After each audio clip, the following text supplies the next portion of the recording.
Every family has that one recipe that just tastes like home and can transport you to maybe growing up or even your mom or abuela's kitchen.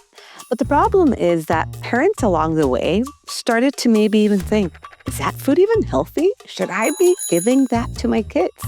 And we know food is just more than nutrition. Food can be culture, celebration, family, love, especially if you're a Hispanic mom that's raising kids maybe away from family members or away from your culture. So in today's episode of Messy Bites, we're going to talk about how food could teach our kids maybe who they are, where they come from, and why connection might be the most powerful ingredient of all. Welcome to the Messy Bite podcast.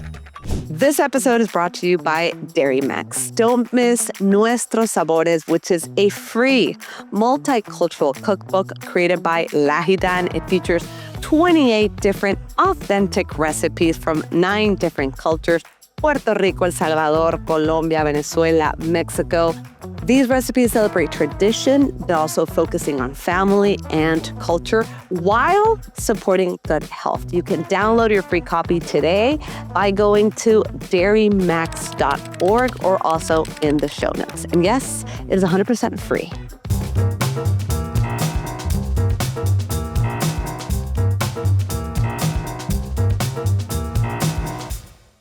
So today, I want to welcome 2 very special guests, 2 Latina leaders and registered dietitians who are helping shift this narrative. We have Dr. Andie Lee Gonzalez. She's a nationally recognized pediatric and public health dietitian. She's passionate about making nutrition accessible for every family. She's a leader, educator, and advocate. And most importantly, she's a mom of 2. Then we have Iliana Guerra. She's a transformative people leader. She's a registered dietitian, certified diabetes care and education specialist, and she's the past chair of Latinos and Hispanics in dietetics and nutrition. And she's also a mom of 2. Así que bienvenidas, mis queridísimas amigas. I am so excited to have you both. Thank you so much for having us. Gracias, Marina. Yes, it's such a pleasure to be here. So because I can call you my friends and people that I also look up to, and we're talking about stories and we're really raising our voices for Latinos, for anybody that's not seeing me, I have this very, very Latino shirt that I got when I was living in Merida. So I want to start with stories. And I heard in the last FNC, the biggest food and nutrition conference that we were in, it was love served hot. That's sometimes what food could represent to many Latinos. So I want to start with you, Andie. What would be one of that food memory that just immediately transports you to like another dimension, or when you were growing up? What would that food memory be for you? No, thank you so much, Marina. And I agree. At Fancy, it was so enlightening to hear that message, because oftentimes when we think about food, right, we think about culture, we often think about like recipes. But I know at home, in my culture, we often think about traditions that are passed down through generations. And food is a way of keeping those stories alive. And so again, just really emphasizing how personal it is. And I can say that one recipe that really hits home for me is atole de arroz. And, in South Texas, it doesn't get really hot, but when it gets cold, I have this like warm memory of both my grandmothers, making atole de arroz as soon as like it started getting even just like an inch of cold in South Texas, and just the comforting mix of whole milk and fresh cinnamon and rice simmering over the stove really brings a lot of warmth to my heart. And it's something so special that even through my mom, right, my kid's grandma now, that we're able to keep on that tradition. So every, fall, when it starts to get a little bit cold, we bring that recipe out, and, it takes a new meaning because, one, I'm able to pass it down to my kids, but it also brings back all those warm memories with both my grandmothers that I dearly miss. And so it's, again, just trying to, keep those stories alive. And, that medicine is, when we think about food, it is medicine for the soul. Yeah. No, oh my God, I love it, abuelitas. And just same as Miami. It hits like 70 degrees and we're like, el chocolatito caliente, el chocolatito caliente. What about you, Iliana? Tell me what would be that just instant family that just transports you to a big hug with food and your like abuela or home. I mean, there's so many, right? Which one to point out specifically or talk about specifically? I think, like Andie was mentioning, food is such close in our culture, right? It brings everybody together. When we think about parties, like even today, my mom is like, what do you want me to make you for your birthday? So like my closest, I think my most personal family tradition for myself is like every year on my birthday, my mom makes me homemade mole. And I don't have mole very often. And so it's the one thing I look forward to in my birthday, right? And that's just one example. I think I think about the smell of the chocolate and the smell of the pine nuts. As soon as I walk in and I smell the chiles, and it's just like that big hug. And there's nothing better for me than my mom's homemade mole to celebrate, right? Such a special day for me. Oh, and yes, I'm so jealous. Like do this year because since we just moved, and my parents are now in Texas and I'm in Colorado. No sé cómo le voy a hacer sin my mom's mole on my birthday. You will find a way. You will find a way. But it's like, it's even when you're saying that, I could smell like the mole. It's just, I don't know if it's just Latinos, but food just takes on a different dimension. But that's, I want to now focus to maybe kind of what we're seeing as the problem. So I know that there's many statistics, and there's one study that came out in 2024 that really says that Gen Z is the generation that has the most anxiety, or I would say the worst relationship with food than any of the previous generations. And what's interesting is that they even found that Gen Zs are also yearning for connection. They're willing to travel even farther to get homemade ingredients, and they're kind of wanting that connection. So we'll start with you, Andie. Like, what do you think is the problem? Like, you think we're often getting different messages about food and nutrition and our culture? Like, what's happening? Yeah, I think one of the challenges that I often hear as someone that still has the opportunity and privilege to work with families directly is that we often hear messages like, don't eat specific foods, like don't eat rice or avoid tortillas or skip the beans. And, as licensed registered dietitians, we all know that nutrition guidelines are meant to help and guide, people towards healthy habits. But I think that when it comes to culture, those messages can erase the foods that define our culture sometimes, and it gets lost. And I think that that's one of the biggest challenges that I see. Because, if you think about tortillas, like corn tortillas, for example, and beans and rice, these are staples that have nourished our, generations over years. And I think that oftentimes we miss that opportunity as far as how these foods can be balanced and are an essential energy source that, can, not always be what people are saying, right? Like good versus bad.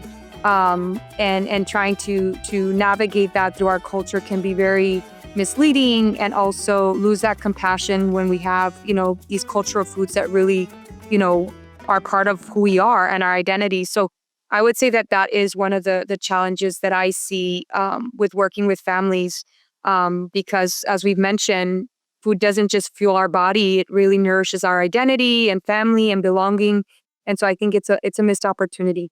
What about you, Iliana? Like, what do you think is the problem? What's missing? What are we not getting right? I think it's a lot of conflicting messages, especially now, right, with social media, that it's almost kind of like information overload, right? Yeah. When we were young, we didn't have, internet or social media. So whatever my mom made, whatever my grandma made, that's what I was going to eat. And now I think because there's so much different types of influences that are competing, right? For our attention, for even, what we do or what we don't do. So I think that it drowns out in terms of like what our culture was and where our traditions were. They're getting kind of drowned out. But I do see hope in terms of, like you were saying, like the newer generations, that they're hungry for that information. And I almost see like this revergated spirit of like trying to get back to how our grandmothers used to cook, what our moms used to make for us. Yeah. I mean, I know when I get home, my kids ask me for sopita. So simple. What a privilege. Right? What a privilege. Instead of them wanting burgers or pizza, they're like, Mom, can you make me conchitas?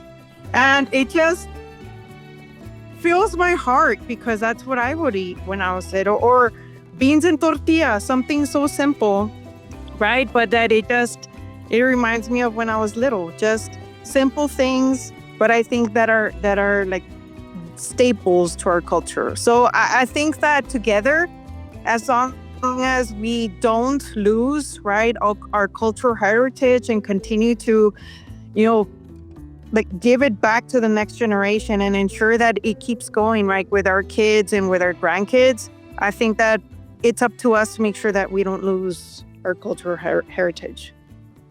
And as you were saying that, Iliana, I could just see the sense of pride. Like, my daughter asks for sopita, right?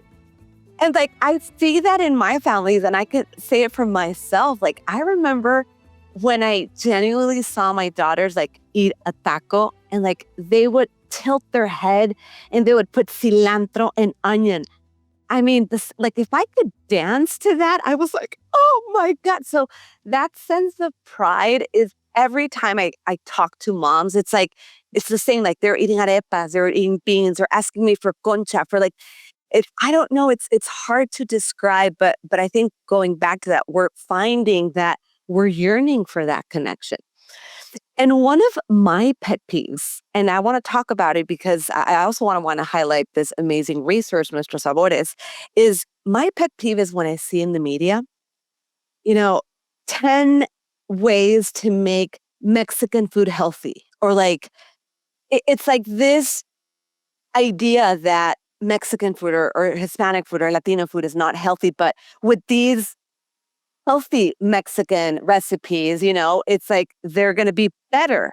So it's like, what's the narrative here? Are you trying to say that Mexican food is unhealthy, or how do we grapple with this constant kind of social messaging saying, white rice is bad or tortillas are bad? And that is why I just love this book. So Nuestros Sabores is an incredible resource that was done with LAHIDAN, Latinos in the nutrition world, and Dairy Max.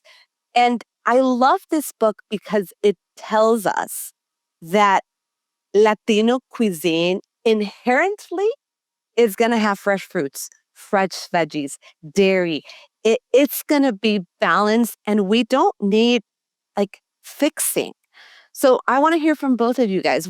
How do you grapple between this, let's make it healthy, to it's already healthy? Like, what do you guys think? Yeah, and I mean, I can start. I mean, it's really this book, when we thought about it, it was specifically to address that, right? Like, how do we bring it back to embracing our flavors and ensuring that this and the next generation know and understand, like, our food is already healthy. And like Andie was saying, right, it's about meal patterns and how we're building plates and how we're building and what ingredients we're using. And so a lot of times we don't have to fix it, like you say, right? Because depending on, if you think about it, a lot of our cuisine we make it from scratch. And so that's even like just tomatillos or carne de res or, corn. And so it's already healthy. And so in the spirit of this book, and that's why if you look at the book, it doesn't have nutritional content or value, or how much sodium does it have, or how much fat, because we wanted the community and like the audience to focus on the flavor and on just the idea of food bringing us closer to our culture. And so if you look through the recipes, right, and they're recipes that were handed down from family members. There's, I know one of our members, Maria Eugenia, she shared her recipe for her grandmother's flan. And you're like, oh my goodness, flan. My daughter, this weekend that my parents were visiting, my parents actually brought barbacoa, something that's like, oh, you're not supposed to be eating barbacoa. But there are ways that we can enjoy our flavors. And my daughter loves barbacoa, and my mom just gets so happy. She was like, oh my goodness. So I think that there is a way, as long as we educate, right, on what are good ingredients, what are fresh ingredients that we can have, how are we making things in terms of the process that we're using, and more than anything, how are we building, right, our meals, so that we're not eliminating one food group, but really embracing nutrition as a whole and embracing like all of the different values and all of the different benefits that we get from all of the food groups. Yeah. So, yeah. Andie, I don't know if I would agree. No, 100%. I think it's about balance. And I love your approach, Iliana, because I agree the same way. And Marina, too, just as far as, stepping away of, again, having that negative connotation towards our recipes, right? And really embracing. And I love this book, too, because it's that storytelling piece that you talked about, Marina. Like, we're able to carry on those traditions from one generation to the next generation. And I always say, I had the privilege of, for example, having, both grandmothers, to a certain period of my life. Unfortunately, they're no longer with us, but it's hard sometimes when I look back and I'm like, oh, I remember she used to make this recipe and I didn't get it, and now I'm like trying to go back and, get those recipes so that we can continue to preserve that. So I love that Nuestros Sabores does that. They're preserving those traditions, those stories. And like you said, I think we need to focus on the nutrients and all food groups, right? And I think that, our Hispanic Latino recipes, they do that. They have good source of protein, of fats, of fruits, of vegetables, of dairy. And I think it makes it wholesome. And at the same time, preserving some of those, stories and, memories that we all carry with some of these traditions that we have. And I'm going to read something that I just love that you say this. And this is from you, Iliana. The bottom line is this: we do not have to give up our traditional family recipes to achieve good health. The way we celebrate life's blessing, including our regional ingredients, food and family, is our solution to healthier communities.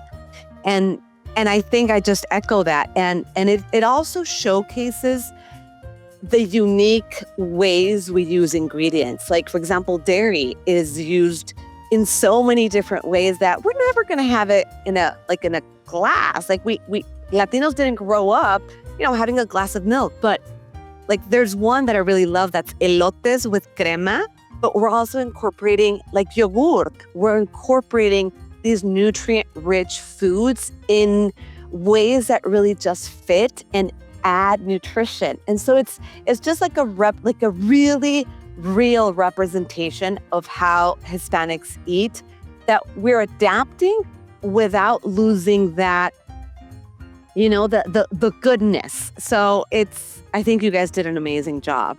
Is there one recipe, Iliana, that you're just like, I love from here, like you were going to highly recommend to anybody that's going to get it? By the way, we're going to be including a PDF copy. What would that recipe be that'd be like, this is the one?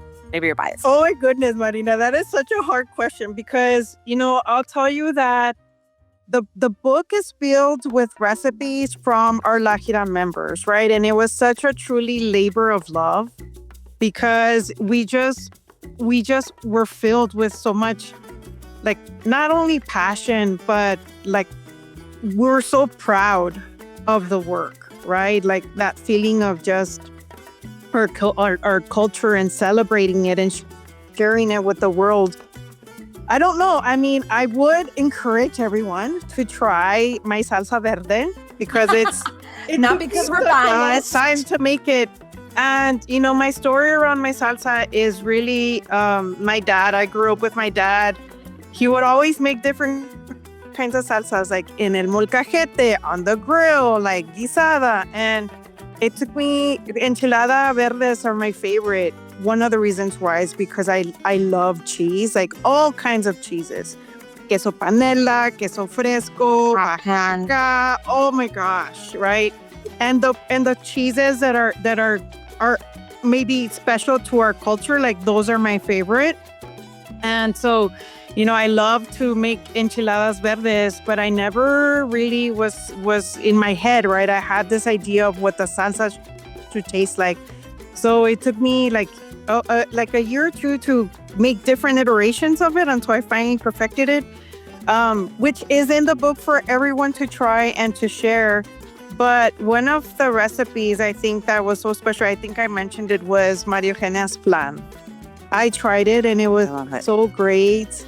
And there's just so many. I don't think I could pick one, but I would just encourage everyone, like, try them. And another reason why we did this was because we wanted to also address and give our community an opportunity. We know that, the Latino Hispanic community historically, doesn't eat enough dairy because of lactose intolerance or perceived intolerances. But we're like, hey, you can have it in yogurt, you can have it in cheese. So there's so many different ways where we can still get nutritional value from foods, and still eat the foods that are close to our hearts and that were our family's recipes.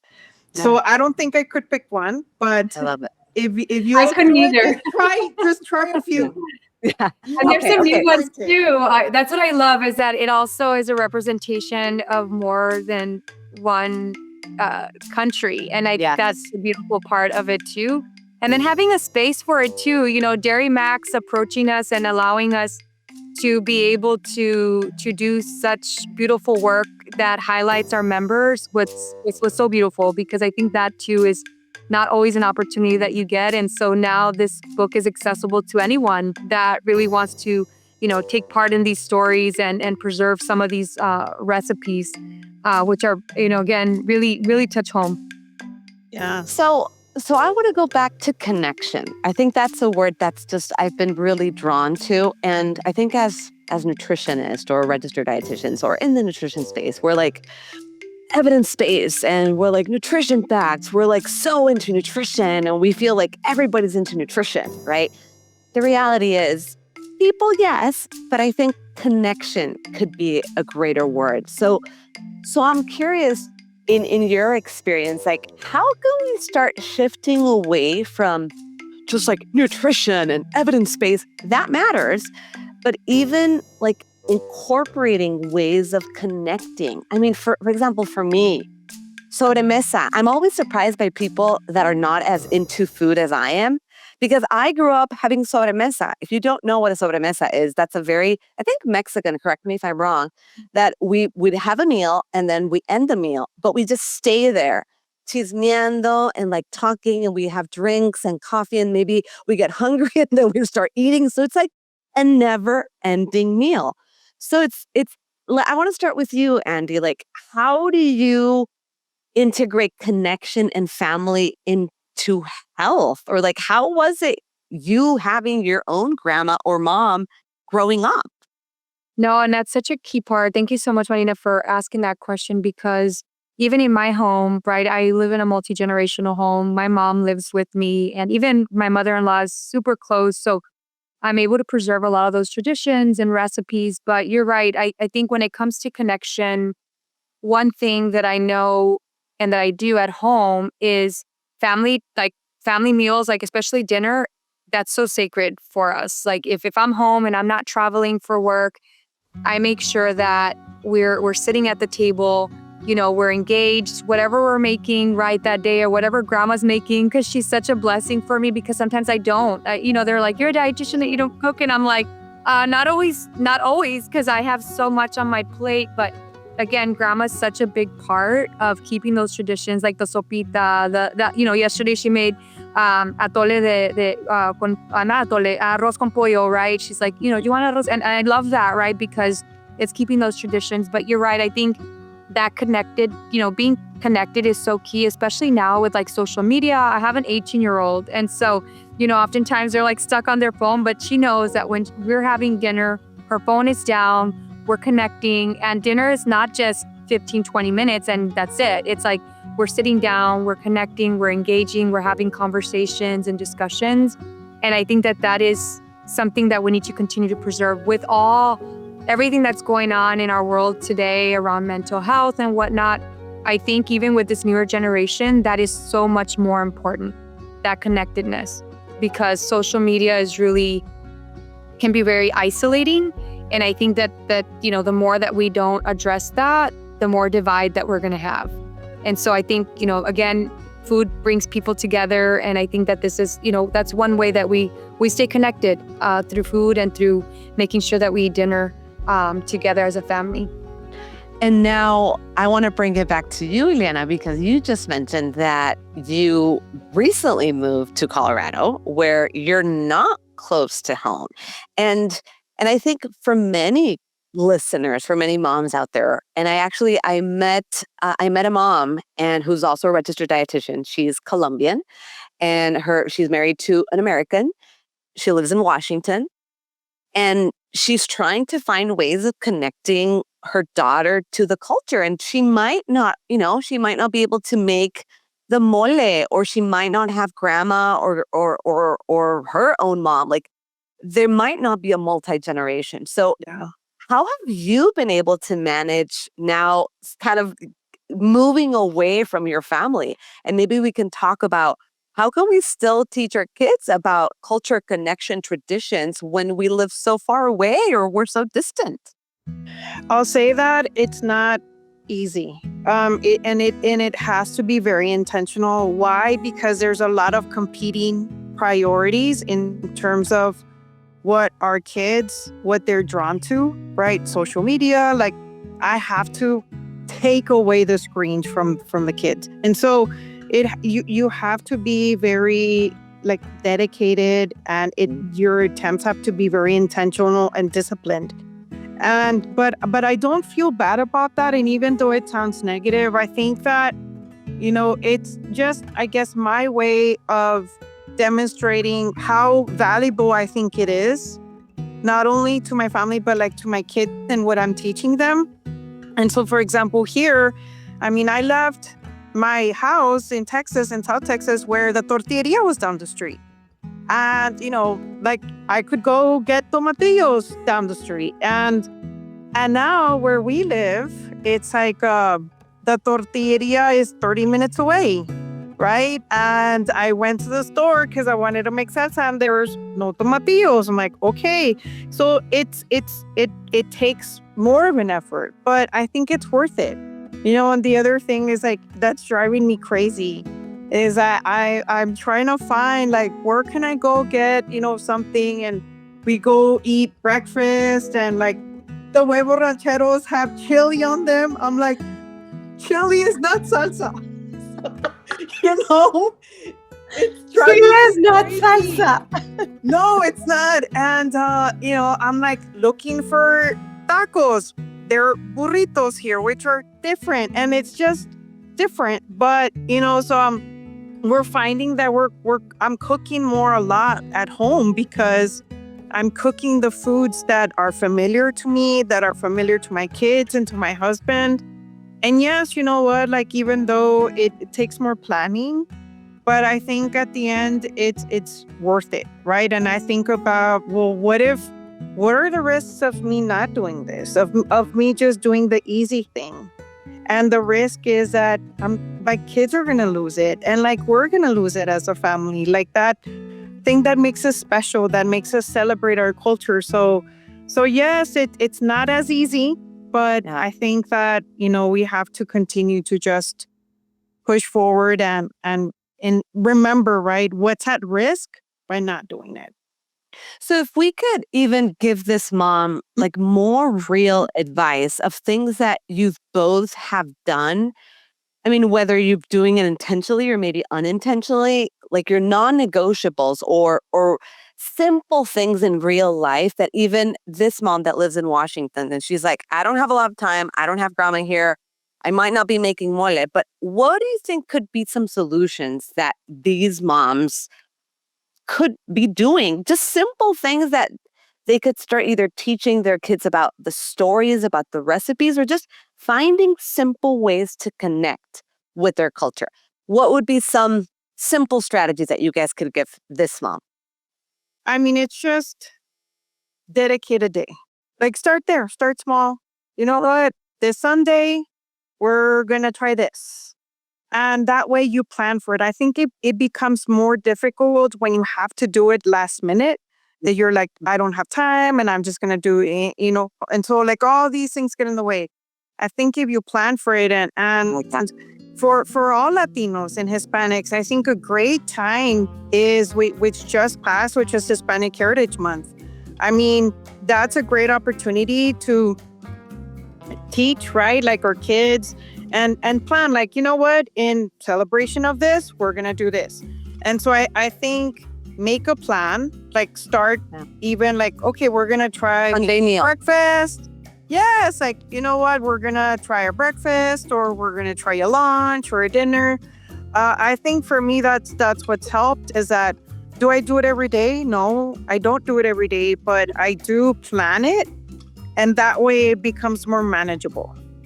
That's worked for me. How about you, Andie? No, I think so. I think starting small, and I can relate to Iliana because I lived in Michigan for like 12 years through my education. And we too used to drive like an hour to Grand Rapids, Michigan, because that's where all the Mexican stores were. So we would do all our shopping there. But I think that when it comes to like preserving the culture, I think it's also just keeping it simple with, you know, simple recipes that you can include, right? Like I often think of like rice and beans, right? It's such a staple. It's something simple that you can incorporate in many meals. So I think even just doing that, because I think sometimes it can be a very overwhelming, you know, enchiladas takes time to prepare, even mole, right? If you want to make it fresh and whatnot. And so I think even like, you know, and finding methods, like different methods of cooking too that can help, right? Make things easier too, because I think that also can help you preserve some of those recipes. Like I'm thinking like, you know, using, you know, I usually could use the crock pot to make beans, right? Overnight, right? And so then I'll meal prep that throughout the week so that we have, you know, enough beans for the whole week. And so I think even just keeping it simple can be a great way just to preserve some of those staple foods. But I would agree with Iliana, like the most special way that you can also make it is, you know, maybe focusing on one or two recipes during the holidays, right? Where you make it a tradition, right? Like every, you know, I know we don't have tamales every day. We really don't. But tamales is something we look forward to in December, right? Like there's already some things that we kind of, you know, planned for. And I love that all my tias get together. Nice. And it's a tradition that we still carry. My mom, you know, comes from a family of 14. And so all of us together, great grandkids, and we're making tamales. And it's something that we've been able to pass on generation to generation. So I love everything that you're saying. I think I'm getting, you know, plan in advance. It's not going to be every day. Let's be real. I'm not going to be making mole every single day, guys. No, it's just not going to happen. But one day out of the week, I think could also even prepare your kids, because I think for me, it's like, I'm going to be making this amazing meal and my kids are going to be like, ew, I don't like this. And so it's like, just eat the damn mole. So I think planning in advance and even like telling them, I think that's what I got from you. And simple prep, meal ingredients. The things that I would add is the storytelling. So sometimes it's just telling our kids interesting stories, like Jamaica. We were having Jamaica the other day, and I was telling them, like, when I grew up, I didn't really like Jamaica, and like my dad would love Jamaica. And so it's like just simple things of you growing up, because I think there's no, like, your kids love to hear stories, especially of us, our parents, like growing up. So I think storytelling in our everyday, how you used to eat it, how your mom, dad, even though they might be here, they might not be there, and holidays, 100%. Like my husband's Venezuelan, and I didn't really grow up we did do some tamales here and there, but my mom was not like a huge cook. But here in with my husband, we make hallacas, which is like the glorified tamale. If any Venezuelans hear me, they're gonna like kill me. But it's like the Venezuelan tamale.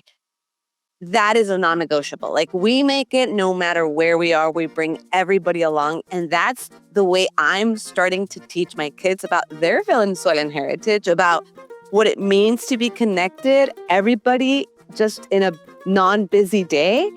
So holidays is just amazing. And now that we're talking about holidays, just if I were to go into each of your houses, what would I find in the holidays? What are you making? What do you enjoy the most?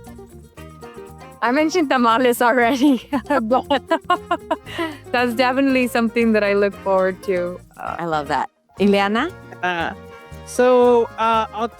I'll share a different holiday, New Year's Day.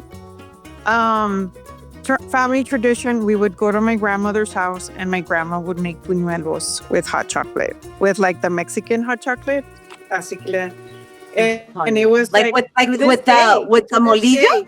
Yes. So to this day, I mean, we still like New Year's Day. Like, yes, we also make tamales. But then New Year's Day is buñuelos. And that's probably the only day of the year that we have them.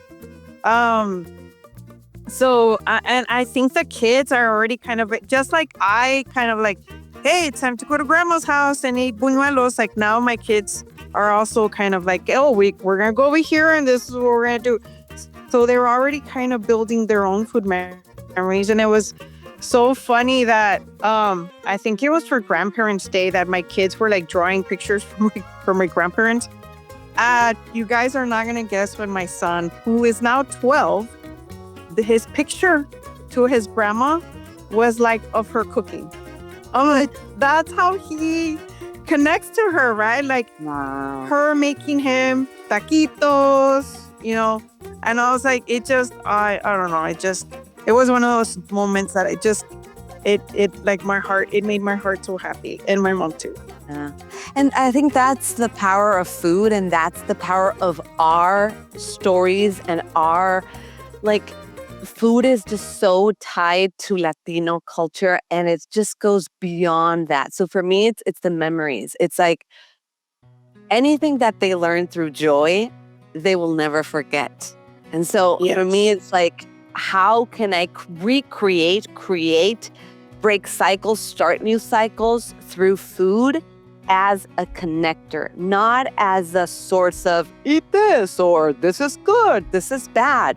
But I want for them to see a food and just feel immediate connection, joy, memories. So I think it's how can we as healthcare providers, as dietitians, start using that in the conversation, that of course food is going to be nutrition and not a lot, but how can we start teaching parents in simple ways of, you know, food for our kids could be so much more, right? So, yeah. I mean, yes. I think all of us are really passionate about food, and I think this just the story that needs to be told more often, because these are the recipes that really raised us. Yeah. Alrighty, guys. So that said, I'm going to go ahead and we're going to do the rapid fire. Rapid fire. This is rapid fire with Iliana and Andie. You're going to say the first thing that comes to mind. No judgment, no questions asked. All right. Okay. So we'll start first with Iliana, and then you'll answer Andie. So corn or flour tortillas? Flour. My mom's flour. Flour and corn. Corn. I would say flour because I'm from the border town, so nothing like flour tortilla. Favorite holiday drink? Ooh, I would take chocolate caliente. Yeah, I'd have to go with the hot chocolate too. The abuelita kind. The abuelita one. The one that has the abuelita picture right on the box. A favorite type of cheese you always have in your fridge, Iliana? Fresco. Mozzarella. Always. Always. I will say that now that I'm married to a Venezuelan, I have a deep love for Venezuelan cheeses. Like I'm loving it. So if I would be in Venezuela, I would say like a palmisulia. It's like salty and it's delicious. But otherwise, I would say Oaxaca. One food your kids don't like that you secretly wish they did, Iliana. Oh my gosh. I don't know. They're not spicy. They're not into spicy yet, but I'm hoping that they develop that flavor because I love spicy. So that would be right because I make a lot of food spicy. So Chile. I would say spicy. Not the chili from Sí, Colorado, Chile. but like Chile. Yes. What about you, Andie? Jalapeños. Yeah, I would say mole. I love mole, and my kids, they're not fans at all. That's a hard one. I think it's the way that they look. Maybe because of I'm the still trying. spiciness. Yeah, I'm still trying though, but that's the thing. Like my daughter Aulani loves spicy things. Like she'll put salsa on her tacos, like. So I think it's just the way it looks, to be honest. And it's a no for right now. It's not a no forever. It'll eventually. Try. Okay. One ingredient you always have stocked in your kitchen. For me, I mean, other than salt, ingredient, I don't know, beans. We always have beans. Always have beans. Because Okay. if anything else, bean and tortillas will work. Bean and eggs are say eggs and cheese. Those are three things that you can make. No, cheese, guys. Like cheese. Whoever doesn't like cheese is like, we need a chat. You need a chat. One Hispanic ingredient you think needs more credit. Beans.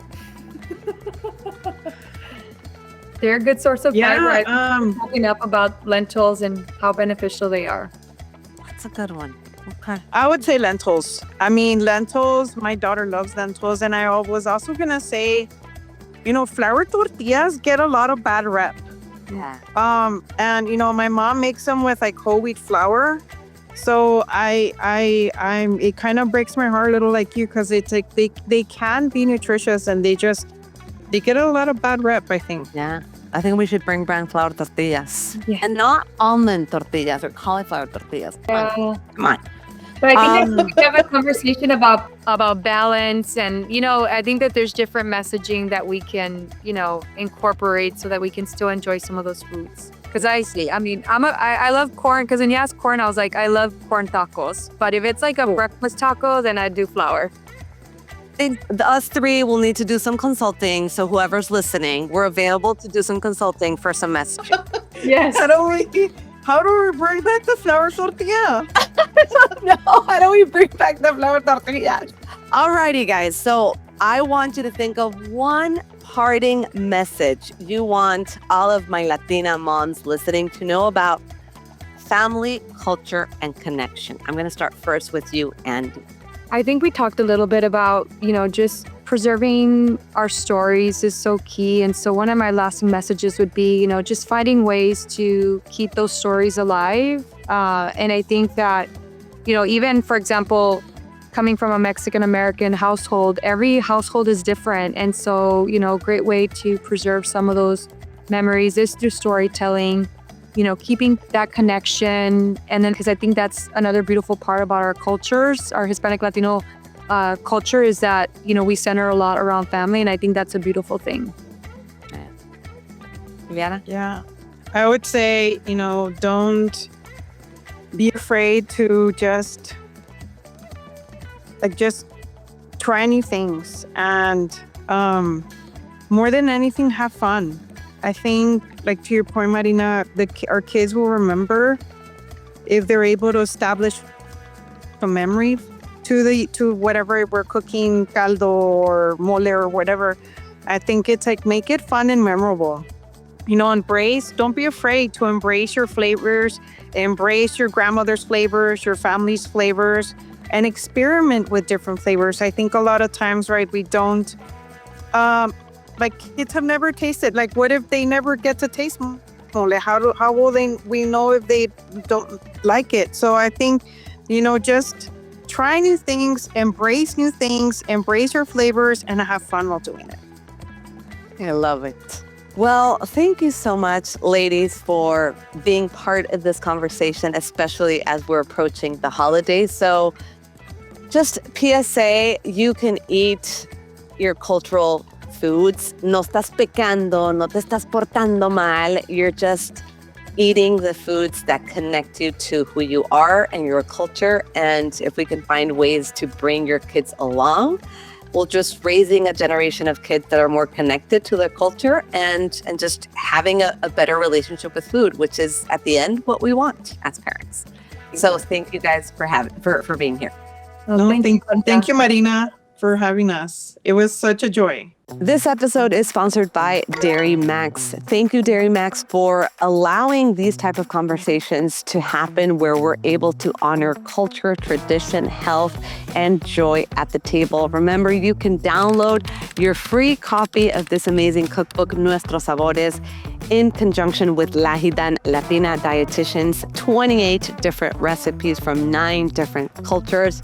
So it honors tradition and culture while still aligning with Mi Plato and good nutrition and good health. Check it out. And now it is time for the Messy Bites Real Life Challenge. So as the holiday season is going to be among us, I want you to maybe choose one family recipe that is close to home, that raised you, or that you've always wanted to do with your kids. In my case, it's been hallacas with my husband and my husband's family.